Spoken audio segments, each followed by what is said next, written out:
Waraanni bilisummaa Oromoo lixa Oromiyaa keessatti aanaalee fi magaalota baay'ee to'annaa isaanii jala oolchaa jiraachuun dhagahame.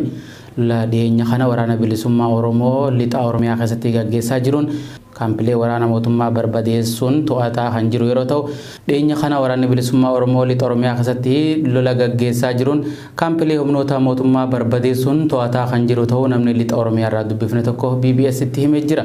Waraanni bilisummaa Oromoo lola dhiyeenya kana gaggeessan waraana mootummaa baay'ee booji'uun eegumsa taasisaa fi jiraachuu kan himne jiraatan aanichaa iddoowwan waraanni bilisummaa Oromoo to'atetti miirri uummataa gammachuu keessaa hammana jaamee ibsamuu hin danda'u jedhe. Lolli yeroo ammaa lixa Oromiyaa keessatti gaggeeffamaa jiru lola waraana bilisummaa Oromoo qofa osoo hin taane lola uummataa jedhamee yoo yaamame dhugaarraa hin fagaanne jedhe. Waraanni bilisummaa Oromoo lola tibbana lixa Oromiyaa keessatti gaggeessaa tureen daandii konkolaataa Gimbii fi Najjoo, Gimbii fi Dambidolloo akkasuma Gidaamii fi Asoosaa cufuun to'annaa isaa jala oolchee jira. Guyyaa har'aattis magaalaa Adaree keessaa humnoota mootummaa haleelee baasuun yeroo ammaa magaalattiin harka waraana bilisummaa Oromoo jiraachuu namni dubbifne kun mirkaneessee jira.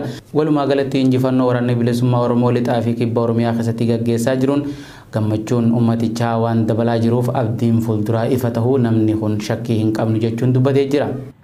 Waraanni bilisummaa Oromoo magaalaa Adaree dhuunfatee jira. Mootummaa waajjira jira. Daandii irra turre daandii qonnee otoo jennu inni gara gadi Adaree jirtu sodaa guddaa godhattee kan nama jirtu illee sodaa guddaa godhattee ofii isheetiin harka nama gallakkistee Adaree gallakkistee baate. Kallisuma kaleessaa kana naannoo Beekii naannoo Qandaala tokko keessatti waraanni bilisummaa Oromoo kaambiitti seenee diina kaambii keessaa baasee sireetti lama harkaa fudhatee waajjira bulchiinichaa kaambii keessa turte barbadeessee uffatee magaalaa sana keessa jira. Ammaaf kan inni oolchee jiru kunoo Wallagguma Lixaa jedhaa Tajjoo kan jedhamu tokkotti tarkaanfii fudhattee magaalaa kaambii keessaa baasee jira. Kan biroo immoo Wallagguma Lixaa jedhaa naannoo Qeessin Giraayii Biishaa wantoota akkasii keessaa baasee Koboritti illee darbee jira. Kobor keessaa baasee uffatee jira. Wallagguma Lixaa aanaa godina jala Dambidolloo jedhamu ashii lafa jedhamu magaalaa keessaa baasee magaalaa keessa uffatee jira.